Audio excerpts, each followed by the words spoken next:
Hello, thank you very much for coming by to take our quiz to find out the cost of your bad credit.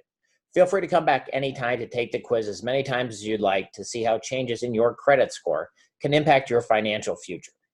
This is your credit cost report for people with credit scores estimated to be below 500, otherwise known as financially crippling credit. Basically, this is going to prevent you from doing almost anything financial in life well. It's just if your credit score is below this, you got to do something about it. It's like trying to win the New York City Marathon while you're dragging a boat anchor. It's going to prevent you from being able to buy a house without a 30 or 40% down payment. It's going to keep you from getting even good rentals because the landlords are going to select other people for the rentals. It's going to keep you from getting any kind of a decent credit card. You're going to have to do a secured credit card. You have to put down a deposit, and even then, it's going to be for a very small balance. Something that people don't think of a lot is insurance. A lot of carriers are actually going to refuse to carry you for insurance because they're only going to take people with better credit. You're also going to miss employment opportunities because a lot of jobs, particularly ones in money handling, are going to select people that they deem to be more financially responsible. So basically, you got to do something about it.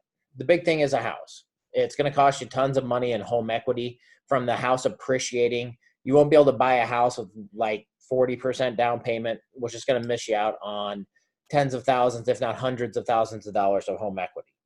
Let's look at something you got to have, a car.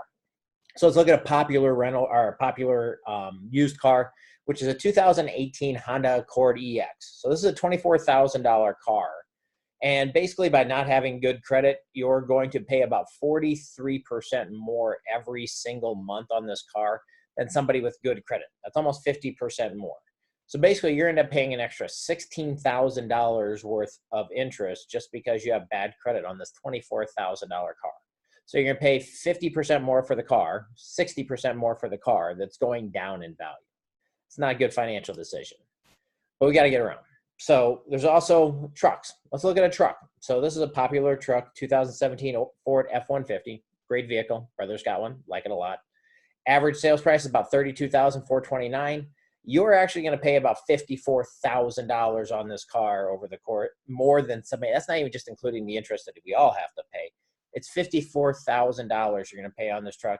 You're going to pay an extra $21,000 worth of interest, more than somebody with good credit would have to pay. Your car payment is going to be 42% more than it has to be. So basically, long and the short of it is, with your cripplingly bad credit, we can't even calculate how much more the bad credit's going to cost you. It's going to cost you $18,000 on the car just over the course of 7 years. So that's over 7 years. So no car lasts 20 years. So you're probably going to have 2 or 3 cars. So over the course of 20 years, it's probably $50,000 more your bad credit's going to cost you. Plus, you're going to miss out on 50, 100, 150, maybe even $200,000 worth of home equity. I've been in my house 9 years. It's gone up about $270,000. So you can't even calculate how much it has an impact. So you got to get that credit score up. We have some tips to help. Basically, click on the link below, and we will send you some information on the simplest way that you can get your credit scores up and put this money back in your pocket. Thank you very much, and have a great day.